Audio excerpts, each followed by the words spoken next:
You're listening to a podcast from thespoilist.com. Welcome to First Contact, the Star Trek The Next Generation introcast, where two long-term fans of Star Trek The Next Generation walk a young ingenue who's never seen such a thing through the corridors of the Enterprise D and share in the great adventure. We're at Season 3. Who'd have thought we'd get there? I'm Andrew. I'm James. And I'm Alex. We all have nice shiny new uniforms on to start the new season, which begins with Evolution. It was written by Michael Piller and Michael Wagner and directed by Winrich Kolbe. It first aired the week of September 25th, 1989. James, what happens in this one? There's a scientist man on the Enterprise waiting to do an experiment. He's been waiting a really long time for this thing to happen with a star that only happens once every 200 years, or something. All is going well, but then the Enterprise computer fails and everything goes wrong. Even the lights go out. Could it be one of Wesley's science projects gone wrong? You bet it is. Turns out nanotechnology can damage a computer. Also, Dr. Crusher is back and worries Wesley isn't having fun, when actually she should be worried he's a supervillain. Everything gets better in the end when they talk to the new life form, and the scientist man gets to do his experiment. So Alex, it's a brand new season. Everybody said, just wait till Season 3. It gets really good when Season 3 comes. Do you think it did get really good now that Season 3 has come? Well, I mean, this episode is middling, really. It's Wesley being precocious.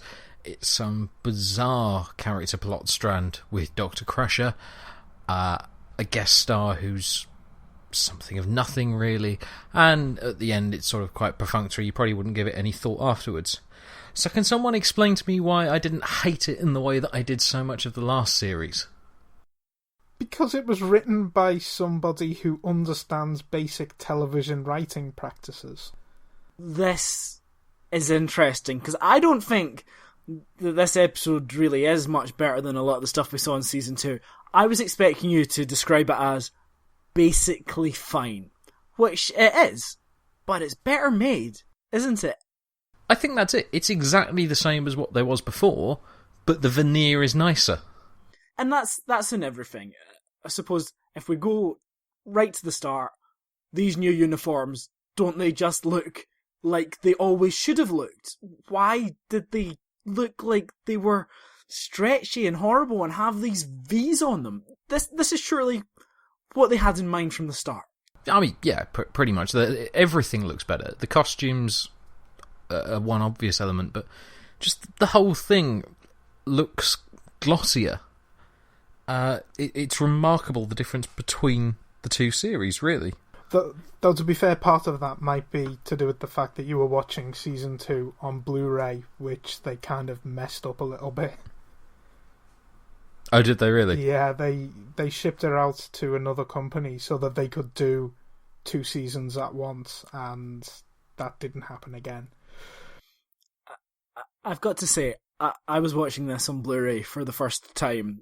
I've been watching just old standard definition Next Generation up to this point, and good job, guys. It's like watching a completely different show. The special effects, and I know they haven't actually done any new special effects per se, not really, but they have recomposited them, and wow, it does look filmic. A lot of the model shots, absolutely spectacular. It looks really good, but the whole show looks really good now. It does feel like a show which for some reason was stuck in the 70s before. This does feel like a show in the 90s, at least, for some reason. And new opening title sequence, it just looks better. It feels newer. There's something not cheesy and cheap about it. For some reason, everything has now clicked visually, at the very least. Well, I think the opening titles exemplify everything that we're talking about. You know, it's pretty much the same as what there was before. It just looks nicer, though substance-wise, you know, at this point it's nothing nothing too special. There's nothing that much going on.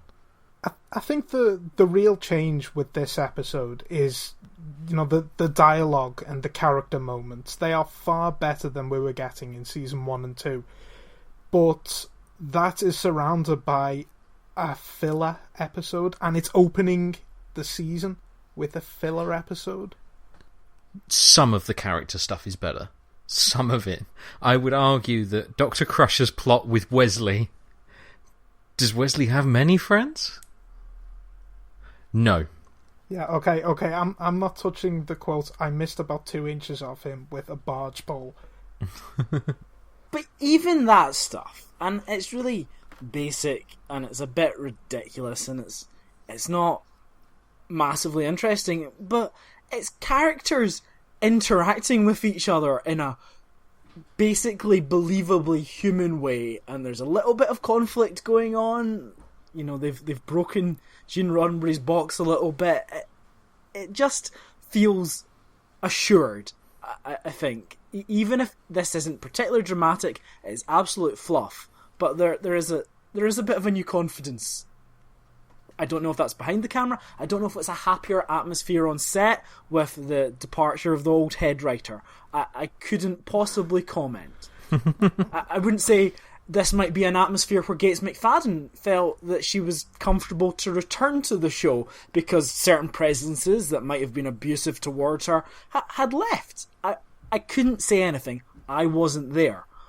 Something feels right where before it felt wrong. Well, it wasn't a completely new writing team with this season, though. We did still have Richard Manning, Hans Beimler, and Melinda Snodgrass.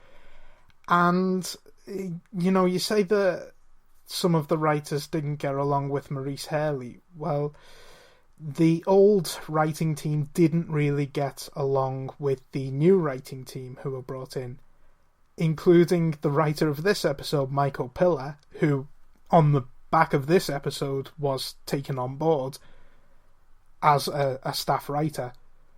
And near the end of this season, Michael Piller actually sends out a memo to all of the writers involved in the show, giving instructions on, and this is a quote, basic television writing practices, which led to basically all of the old writers to leave the show. Well, it's quite interesting, because by the time of the bonding, so essentially a few episodes into this season, he is made showrunner.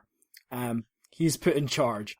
So, yeah, there might be some conflict there, but I would argue, and many Star Trek fans will probably agree, he is the most important man in the TNG era of Star Trek, up to Deep Space Nine and Voyager. Hugely influential, and an absolutely excellent writer.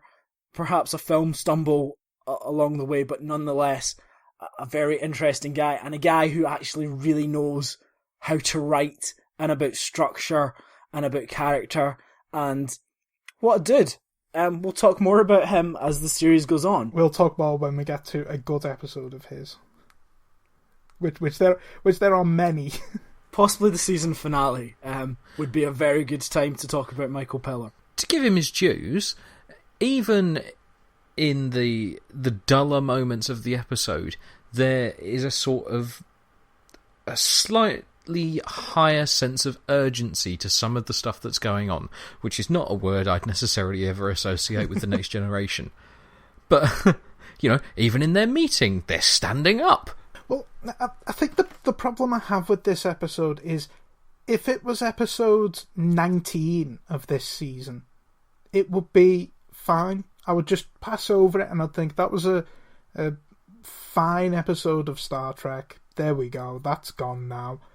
Whereas when it's the opening episode, and this wasn't the first episode made for this season, they intentionally moved this back to be the opening episode. So why was this chosen as the season opener? Surely they want something with more scale. We spoke about this for the season finale, Shades of Grey, which was absolutely horrendous. Not how you want to end your series at all. You felt they were building up something and then nothing. We are talking about the the actual TV show, aren't we? Not our podcast. Yes, and I can only apologise for the podcast. What I will say in our defence is we all think it's funny. And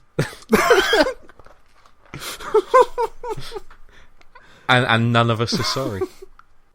So I don't actually have a problem starting this way.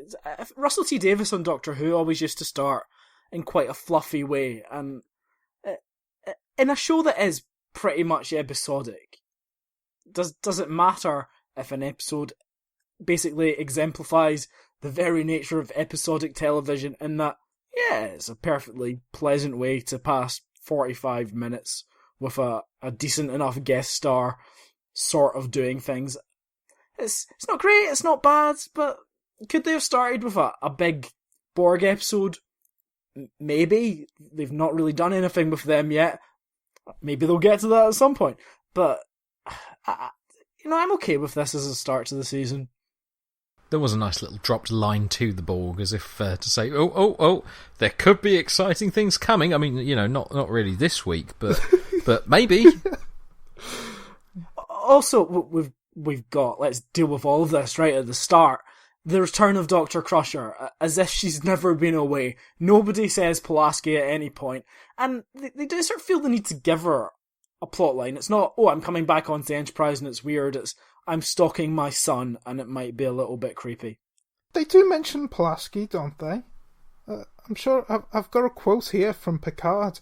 In our travels we have encountered many other creatures, perhaps even stranger looking than ourselves. That's very, very mean. I needed to get one more dig in now that she's gone and will never appear again. Spoilers! Everyone was really hoping she'd be back for the movies.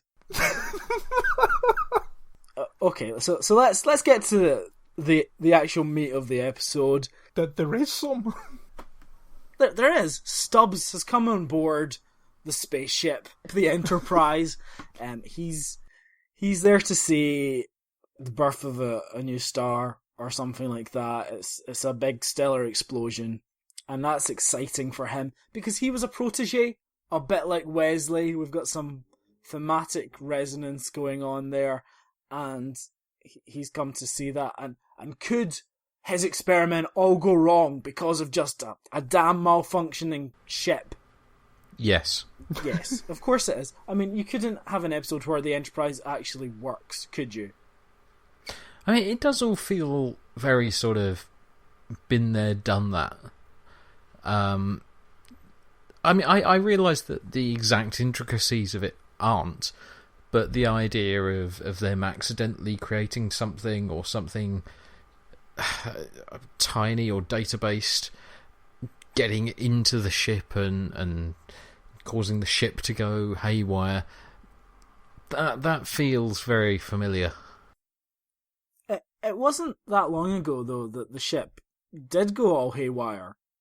In an episode I know you've forgotten everything about, there was basically another program trying to take over the Enterprise, and the computer completely failed, and the sister ship exploded, and that looked like it would happen. So we are on pretty familiar. Is that ground genuinely here. an episode that we've covered? Yes. Wow. Okay. Was that the one with the magic door? Yeah, with the Romulans. Oh, the magic door. Okay, right.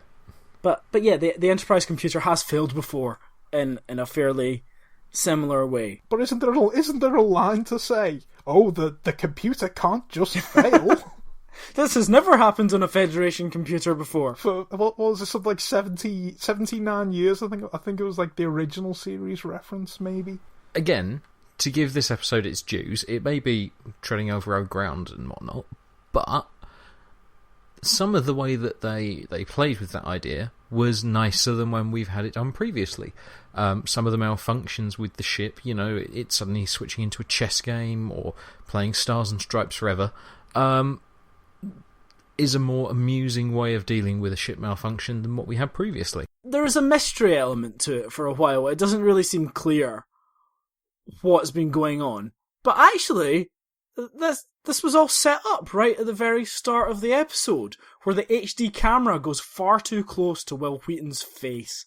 And he's been playing with nanotechnology in his school project. Remember how before he was building a warp core in a school project? He seems to be messing with things that he perhaps shouldn't be, but he's not sure if that's what it is. This episode does... It's probably the first one in Star Trek The Next Generation. The first episode in Star Trek The Next Generation which actually manages not to inform the viewer exactly what is going on from the beginning and remove all the mystery. Yeah, it's effective setup and payoff, and they do manage to get the maximum amount of tension that you want to get out of that, and it's also thematically consistent as well, because it is a Wesley episode. There's really no getting away from that, but they're drawing these parallels with this older scientist who's been waiting his whole life to prove his potential. And that speaks to Wesley, because obviously everyone's expecting him to do great things, and in fact, he is already doing great and ridiculous things. And his mother is involved in the B plot, which is also about the same thing. Is he actually acting like a 17-year-old? The answer to that is, of course, no. So all that stuff ties together, and it is still a Wesley episode. Are we satisfied with that Wesley has broken the entire ship? There were a lot of people who were badly hurt in sickbay at one point in this episode, and we kind of gel over that pretty much, don't we? It just seems that he's not being given appropriate supervision to be dealing with basically powers that they don't seem to have great understanding of at this point in Star Trek. It's quite a big deal to be doing nanotechnology on your own. Why has no one got oversight on that? No one wants to get involved in a conversation with him. Guinan doesn't have a choice. Yeah, that... do you think this was a case of, well, Whoopi Goldberg's free for 2 days, do you want to use her? Not really. Go on. Alright then. Write her a scene or two. She can say some stuff to the Crushers. Guinan, do you enjoy her giving advice to people? I mean, I'm still not over her joke about you're a droid and I'm annoyed. I don't think I'll ever get past that, really. Yep, that was the zenith. I mean, I did laugh at her saying that she doesn't deal well with being confined to quarters, considering she only ever seems to be in that set. That was quite nice, actually. I liked that Red Alert didn't happen on the bridge, and we got to see that from another angle. Everyone's got to go to quarters. I didn't know that happened during Red Alert. I thought everyone just ran around. So you're thinking of sort of like a scene from Police Squad with the man running around on fire. That's pretty much it. And Robert Goulet being hung. So, the nanites, they form a sort of collective, don't they? Bloody unions. They keep saying Star Trek's right wing, don't they? The nanites form a union. It's not unlike the Borg. Do you think that's actually a deliberate hint, or do you think that's just what any kind of hive technology does? I think it's cut and paste thing that happens to Enterprise. Like the Binars, like every other race and thing that I can't remember the name of, but just had a different rubber nose. It's Wesley's science project. That's massively annoying, though, isn't it? Couldn't he just have, made do like everyone else and made a volcano with baking powder? Yeah, but he'd find some way for that to end up destroying the warp core or something stupid like that, or ended up firing a photon torpedo or a Klingon warbird. Is that a comment, though, on modern technology, in that the manual override is, again, just pressing a button on a screen, which isn't manual at all, so actually we don't have any control over our lives if our software breaks. I think that's being more charitable than UNICEF. And Dr. Crusher does that really irritating thing that she did during Season 1, where she just turns up in the captain's office when there's something really important happening to talk about her son. Is he liked, Jean-Luc? Does he wear a coat when he goes out?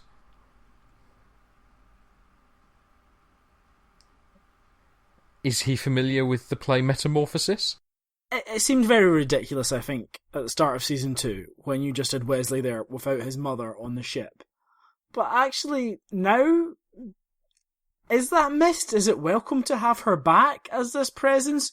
Or are both characters somewhat superfluous? I prefer having her as a character, as a doctor, but I can quite happily live without the mother and son dynamic. I would say sums up my feelings on it, really. The thing is that there is a lot to be... There is a lot of interest in Crusher and Picard's relationship. That is where the interest is with Dr. Crusher. And it's good to have that back. Even if we don't see any of it in this episode. There's a little bit of it. I think that discussion actually is two parents, perhaps divorced parents, asking, how's he getting on? I've missed so much of his life, but you've been there. What's going on? Well, I mean, I've spent some good time with him. He's always been precocious, but I've had a sandwich when he wants it, if you catch my meaning. So let's talk a bit more about Stubbs, Dr. Bob Kelso from Scrubs. He likes baseball. He likes baseball. This is a Michael Piller trope. You will see a lot more baseball now that Michael Piller is on board. It never gets ridiculous. I mean, we don't have something stupid like Vulcans and humans playing baseball together. That would be ridiculous. This was apparently how Rick Berman, who is the executive producer, and Michael Piller bonded, a shared love of baseball. And that's fine, because here, it gives a character, someone who is sort of potentially not that interesting, it gives them a trait. It makes him more than just a one-dimensional scientist. It gives him a little bit of nuance, and that's certainly welcome. Yes, he's a two-dimensional scientist. Yes. I wouldn't say he's three-dimensional, but he's certainly two-dimensional, and he plays his part in being, crucial to Wesley's journey and seeing what he might become. And also, he has some interesting conversations with Counselor Troy. Well, I've never really thought about what Deanna Troi actually does to people until Dr. Stubbs said this to her. Turn off your beam into my soul. I will share the feelings I wish to share. And it kind of makes me think, is it a bit wrong to read into people's minds like that? Is it a bit kind of dodgy? Yeah. Well, at the very least, I think it's just rude. And even worse so with Lwaxana Troi. I appreciate the Troy stuff in that it's actually using her character, what she's for, and it gives another character something to do this week. And often they go unutilised, and that makes me sad to see these great actors just wasted. But yeah, she does a thing, and that's important.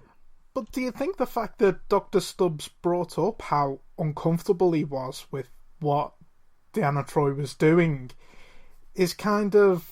I mean, they didn't address that in the episode. Why bring it up if you're not going to address it?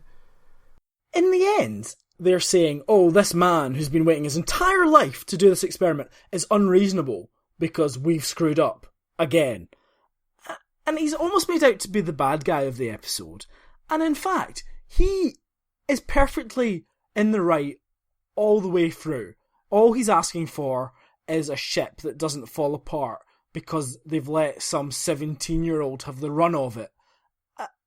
And the fact that they try to sort of psychoanalyze him and break him down just because they have made a massive screw-up is irritating and smug. But, I mean, he does do something wrong in that he does attack a new life form, but he wasn't aware it was a new life form. He just thinks it's a computer. It's just the same as the transporter, or, just the same as any random readout on the ship.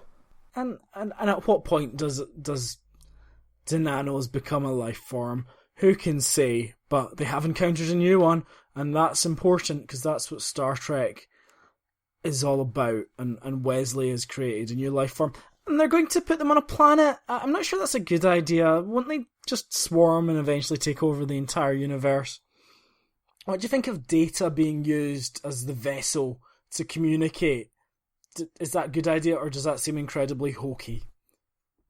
It's obvious. It's going to be your go-to, really, isn't it?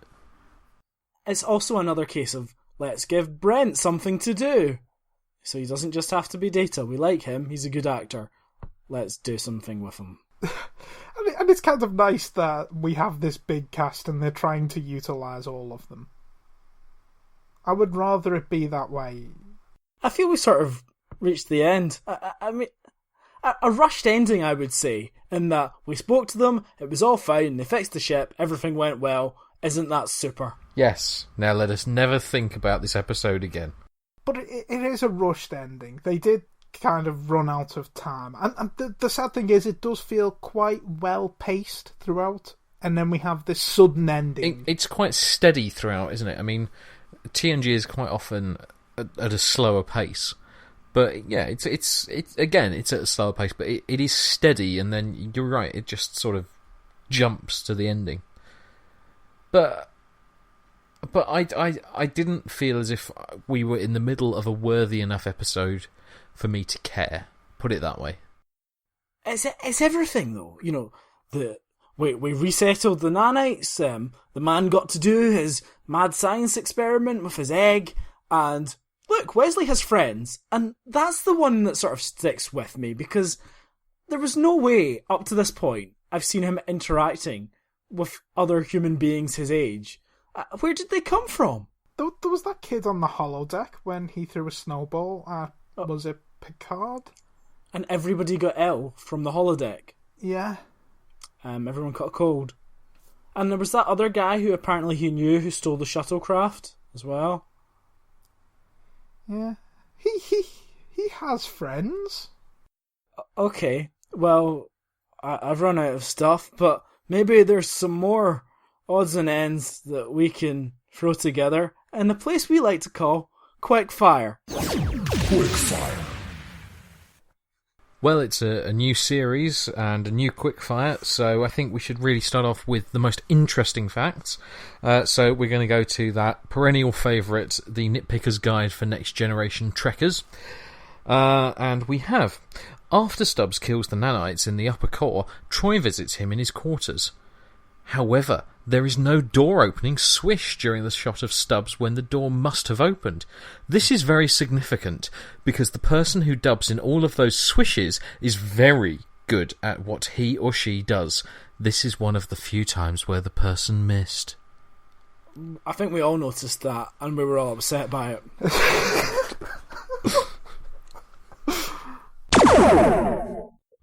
Did you know that the egg module was a reworked version of the viral containment unit built for the child?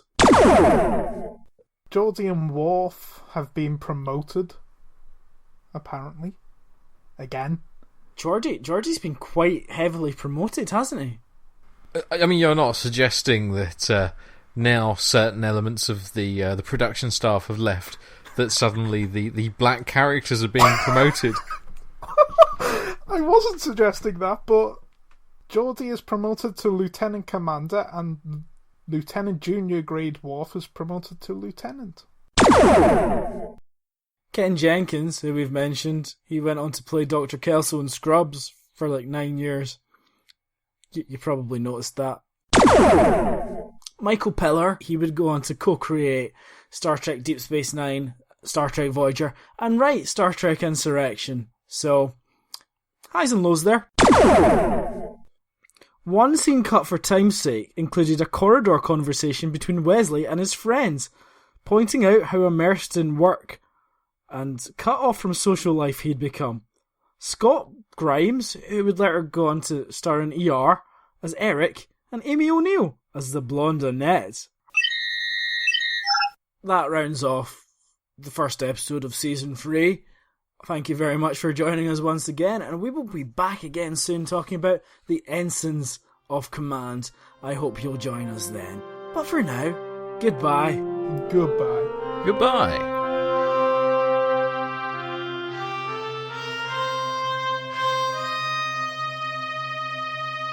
I was going to say, I'm pretty certain the original series had artificial insemination. No. Artificial intelligence. My mind is wandering drastically.